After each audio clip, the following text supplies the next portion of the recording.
USAA knows dynamic duos can save the day, like superheroes and sidekicks or auto and home insurance. With USAA, you can bundle your auto and home and save up to 10%.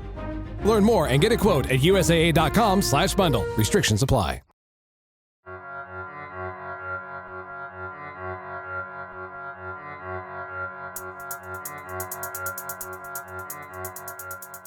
Hey, Drilled listeners, we are still on a production hiatus working on our next season, but there's a little sneak peek of that season at the end of this episode, so make sure you listen to the end for that. The reason we're coming at you today is because I had the opportunity to speak with David Sirota about a recent piece that he did in his newsletter, TMI, Too Much Information. You might recognize David's name from his previous gig at The Guardian or as a speechwriter for Bernie Sanders. I wanted to talk to him because I get his newsletter and I saw an item in there that we had actually missed on our policy tracker, so I added it, but I also wanted to get the backstory on it. It was a sort of obscure little proposed rule that basically makes it harder to invest retirement funds in environmentally sustainable funds. It's been pushed mostly by the fossil fuel industry, no surprise, and we're going to pick up this conversation with David explaining more about it in a minute after this message from today's sponsor. I'm Amy Westervelt, and this is Drilled.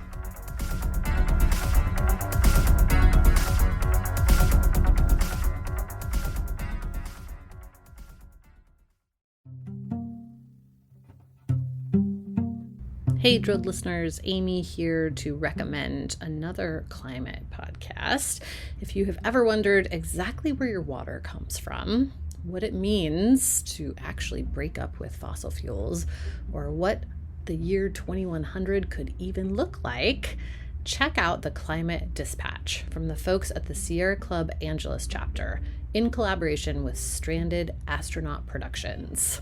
The show is brand new. It launched in April, just in time for Earth Day, and it answers all those questions and more. The Climate Dispatch explores both global and local stories of the climate crisis through the lens of Southern California. On the show, host Taya Jeanette brings together a variety of guests and experts in conversation to share their climate wins and break down their fears and collective hopes for the future.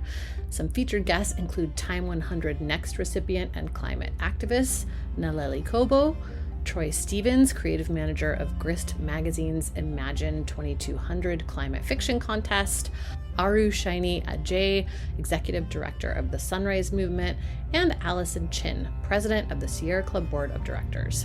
Each episode will also feature a local LA-based band or musician to play out the show.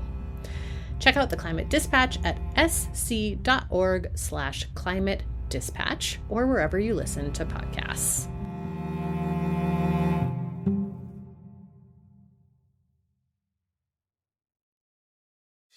Hey, it's Paris. You know I love sparkly things, right? Like stars. Duh.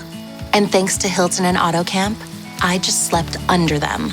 Picture me, serving looks by the fire outside my luxurious Airstream, making s'mores with the kids, while a national park is our backdrop. The great outdoors meets Hilton hospitality. That's hot. Explore all the new ways to stay at Hilton.com. Hilton for the stay.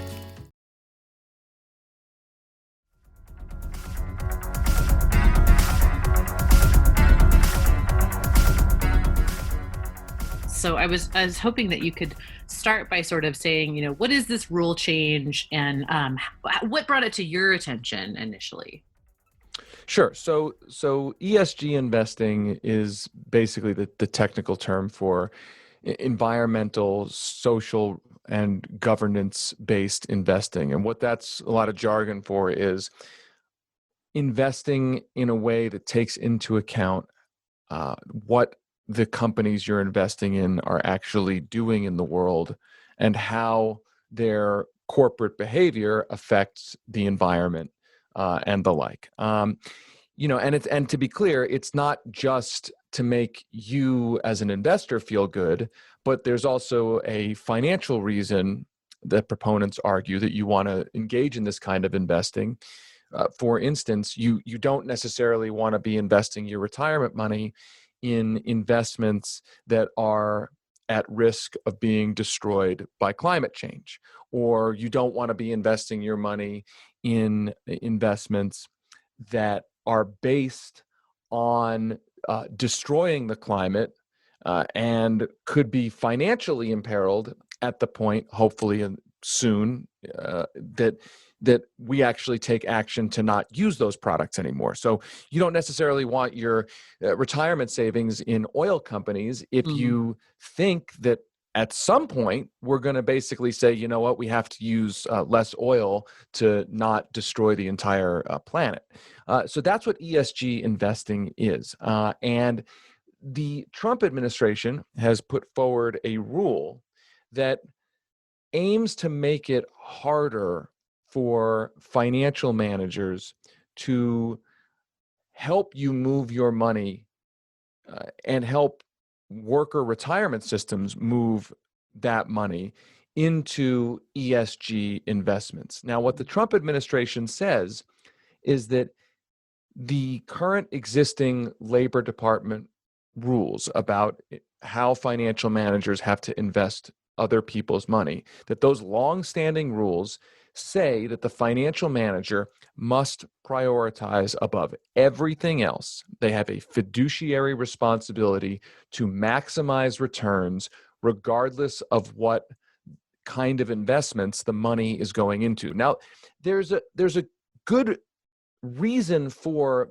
that basic idea of fiduciary responsibility, that you don't want financial managers to be able to self-deal. You don't want people who are managing your money to be able to just, throw their friends your money for reasons that have nothing to do with whether they're generating good returns. But what the Trump administration is doing, and which is so insidious, is that they are taking that understandably good concept of fiduciary responsibility and then saying, in effect, that means it should be harder to invest in ESG investments. And the underlying insinuation is that ESG investments, environmental investments, investments that take into account climate risk, that those must be inherently worse performing as investments. That's actually not the way the markets are working. But that concept has been out there forever. Hey, if you want to go invest in some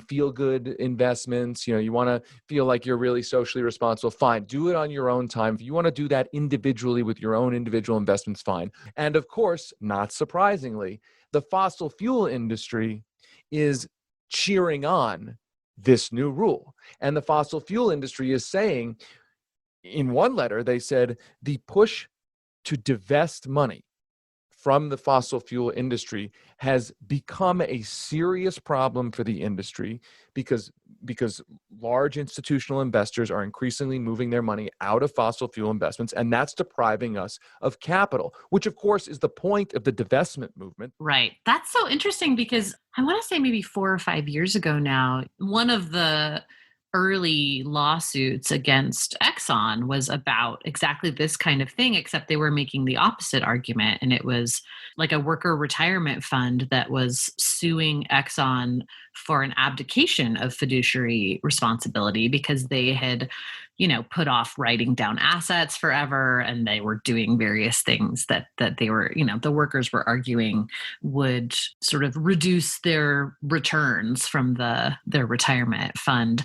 If you're a worker, even if you work for Exxon, there's a good case to be made that especially in the era of climate change, you don't want your money or lots of your money in your own company, just as a matter of future returns for your retirement savings.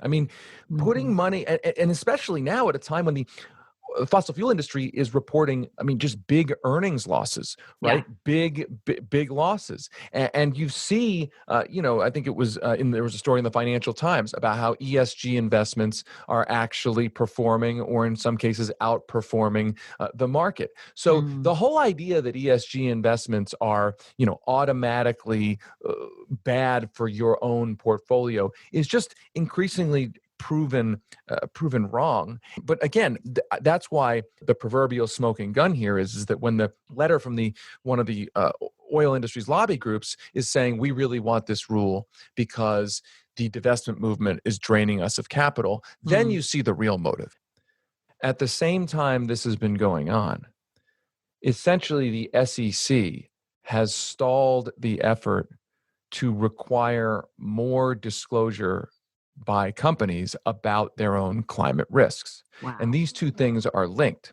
Basically, the upshot of the new Trump proposed ESG rule is to just make it that much harder. There's all sorts of new due diligence requirements and kind of paperwork requirements to justify when financial managers want to shift money into ESG, just to kind of bog it down. Do you know if there's any way that this might impact the rollout of all of the ESG stuff that's happening in Europe?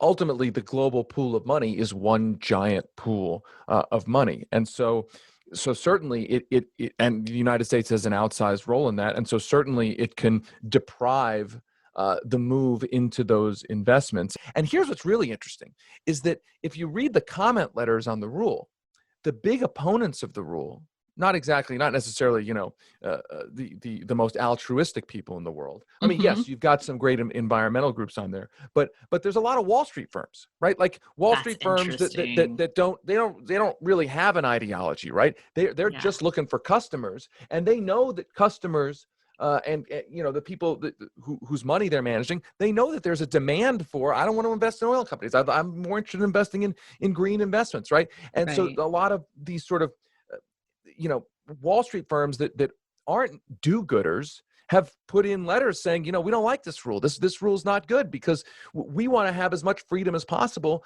to meet the consumer demand for more sustainable investments.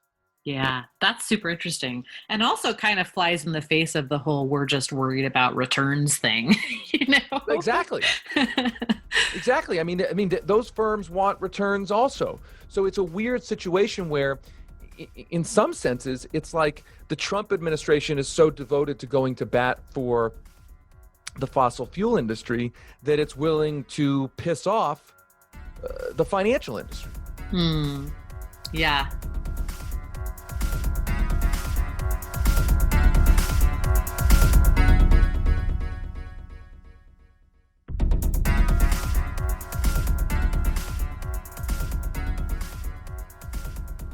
That's it for this time. Thanks for listening. I also want to thank all of our Patreon members. You guys are really helping us to get more work done. We appreciate it. And I want to share a little preview of what's coming up in the next season of Drilled. If you're curious and you want to get the scoop on these episodes, please consider becoming a Patreon subscriber. We have all different levels of membership, and you will get early access to episodes for the next season. You can also get ad-free episodes. I know I've gotten some questions from folks about how to access ad-free episodes. Those actually come into a special Patreon feed, but then you're able to kind of connect that to whatever podcast app you use. If you're having trouble doing that, let me know and we can try to help sort that out for you. Thanks again, and here's the season 5 preview.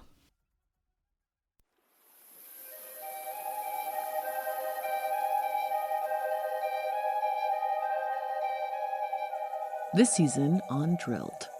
Then they went after Condé Nast. They come truly to believe that Donziger is a criminal. There's a lot in the film that they could have used to go on a more narrow request, but they've not done that. They've simply asked for the entire footage to be turned over to go on a fishing expedition.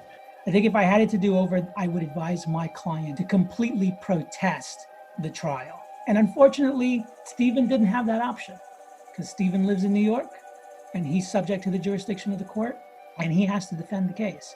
But my clients did have that option, and that was not a card we chose to play. In retrospect, that may not have been the best decision. Hindsight is 2020. It was cold.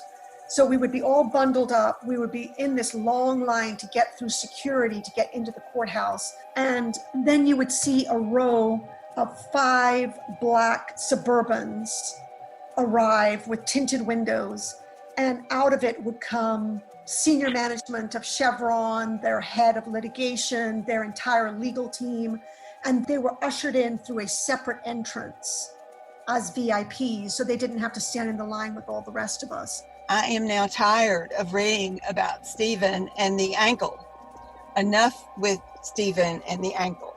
I want the attention to go back on the Ecuadorians and what they have suffered. A state cannot contract human rights away. Human rights are inalienable. They belong to humans. They belong to the people.